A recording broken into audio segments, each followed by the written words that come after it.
JDS ಹಾಗೆ BJP ಮೈತ್ರಿ ಅಭ್ಯರ್ಥಿ ಬೆಂಗಳೂರು ಗ್ರಾಮಾಂತರ ಕ್ಷೇತ್ರದ ಬಿಜೆಪಿ ಅಭ್ಯರ್ಥಿಯಾದಂತಹ ಮಂಜುನಾಥ್ ಅವರು ಸದ್ಯ ನಮ್ಮ ಜೊತೆ ಇದ್ದಾರೆ. ಮಾತಾಡ್ತಾ ಹೋಗೋಣ. ಸರ್, ವೈದ್ಯಕೀಯ ಕ್ಷೇತ್ರಕ್ಕೂ ರಾಜಕೀಯ ಕ್ಷೇತ್ರಕ್ಕೂ ಹೇಗಿದೆ ಸರ್ ರೆಸ್ಪಾನ್ಸ್? ಈಗ ನಾನು ವೈದ್ಯಕೀಯ ಕ್ಷೇತ್ರದಲ್ಲಿದ್ದಾಗಲೂ ನನ್ನ ಹತ್ರ ರೋಗಿಗಳು ಮುತ್ತಿಗೆ ಆಗ್ತಾ ಇದ್ರು. ಈಗ ರಾಜಕೀಯ ಕ್ಷೇತ್ರಕ್ಕೆ ಬಂದರೂ ಇಲ್ಲೂ ಜನ ನನಗೆ ಮುತ್ತಿಗೆ ಆಗ್ತಾ ಇದ್ದಾರೆ. ಅಲ್ಲಿ ರೋಗಿಗಳು ಮುತ್ತಿಗೆ ಆಗ್ತಾ ಇದ್ರು, ಇಲ್ಲಿ ಜನರು ಮುತ್ತಿಗೆ ಆಗ್ತಾ ಇದ್ದಾರೆ. ಪ್ರಮುಖವಾಗಿ ನಿಮ್ಮ ಎದುರಾಳಿಯಾದಂತಹ ಸಂಸದ DK ಸುರೇಶ್ ಅವರು 3 ಬಾರಿ ಸ್ಪರ್ಧೆಯನ್ನ ಮಾಡಿದ್ದಾರೆ. ಈಗಾಗಲೇ 4ನೇ ಬಾರಿಗೆ ಕಾಲನ್ನ ಇಡ್ತಿದ್ದಾರೆ. ಅವರ ವಿರುದ್ಧ ಗೆಲುವು ಸುಲಭನ ಅಂತ ಅಲ್ಲ, ಯಾವುದೇ ಸ್ಪರ್ಧೆ ಇದೊಂದು ಕ್ಷೇತ್ರ ಅಲ್ಲ, ಯಾವುದೇ ಕ್ಷೇತ್ರ ಆದರೂ ಅಲ್ಲಿ ಸ್ಪರ್ಧೆ ಇದ್ದೇ ಇರುತ್ತೆ. ಸೊ ಆ ಸ್ಪರ್ಧೆ ಆರೋಗ್ಯಕರವಾಗಿರಬೇಕು ಅಂತ ನಾನು ಹೇಳೋದು.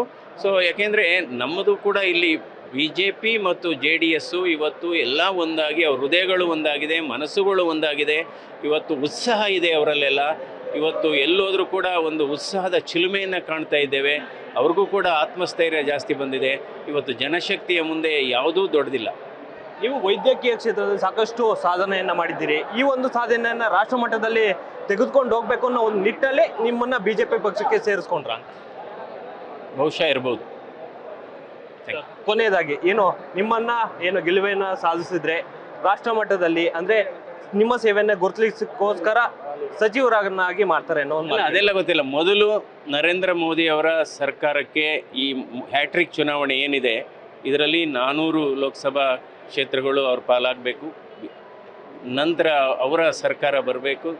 ಮೋದಿಯವರ 3ನೇ ಅವಧಿಯ ಸರ್ಕಾರ ಬರಬೇಕು.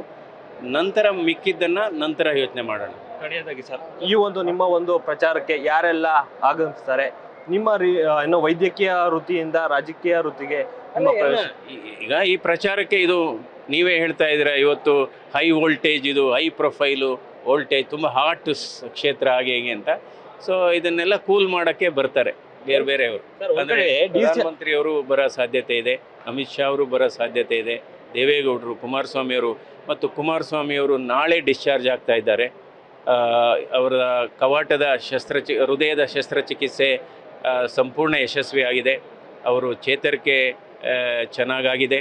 ಸೊ ನಾಳೆ ಬೆಂಗಳೂರಿಗೆ ಬರ್ತಾ ಇದ್ದಾರೆ. 2 ದಿವಸ ವಿಶ್ರಾಂತಿಯ ನಂತರ ಅವರು ಸಕ್ರಿಯ ರಾಜಕಾರಣದಲ್ಲಿ ಭಾಗವಹಿಸ್ತಾರೆ. ನಿಮ್ಮ ಎದುರಾಳಿಯಾದಂತಹ ಸುರೇಶ್ ಅವ್ರನ್ನ ಗೆಲ್ಲಿಸಲಿಕ್ಕೆ CM DK ಶಿವಕುಮಾರ್ ಅವರು ಕೂಡ ಈ ಬಾರಿ ಕ್ಷೇತ್ರದ ಹೆಚ್ಚು ಪ್ರವಾಸವನ್ನು ಕೈಗೊಳ್ತಾರೆ.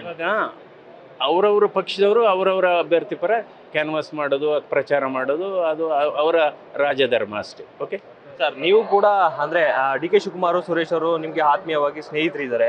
ಆದರೆ ಈಗ ಎದುರಾಳಿಯಾಗಿದ್ರೆ ಏನು? ವೈಯಕ್ತಿಕವಾಗಿ ನಮಗೇನಿಲ್ಲ, ವೈಯಕ್ತಿಕವಾಗಿ ಸ್ನೇಹಿತರೇನೆ. ಸೊ ಇವನ್ ಅಕಸ್ಮಾತ್ ಸಿಕ್ಕಿದ್ರೆ ಮಾತಾಡ್ತೀವಿ, ಅದಕ್ಕೇನು ತೊಂದರೆ ಇಲ್ಲ. ಬಟ್ ರಾಜಕೀಯವಾಗಿ ಸ್ಪರ್ಧೆ ಆಗುತ್ತೆ. ಎಲ್ಲ ಒಂದು ಕಡೆ ನಿಮ್ಮ ಆರೋಗ್ಯ ಅಂದರೆ ವೈದ್ಯಕೀಯ ವೃತ್ತಿಗೆ ಈ ಒಂದು ರಾಜಕೀಯ ಕುತ್ತು ತರುತ್ತಾ ಅಂತ? ಇಲ್ಲ. ಈಗ ನಾವು ಸಂಸದರಾದ ಮೇಲೆ ಒಂದು ವಾರದಲ್ಲಿ 2 ದಿವಸ ಅಥವಾ 3 ದಿವಸ 2 ಗಂಟೆ ನನ್ನ ವೃತ್ತಿಯನ್ನು ಕೂಡ ಮಾಡ್ಕೊಂಡು ಹೋಗ್ತೀನಿ ನಾನು. ಇದಿಷ್ಟು ಬಿಜೆಪಿ ಅಭ್ಯರ್ಥಿಯಾದಂತಹ ಡಾಕ್ಟರ್ CN ಮಂಜುನಾಥ್ ಅವರ ಮಾತಾಗಿರ್ತದ್ದು. Mohan Kumar, news first, Ramanagara. News first, ನಿರ್ಭೀತಿಯಿಂದ ನಿಮ್ಮ ಪರವಾಗಿ.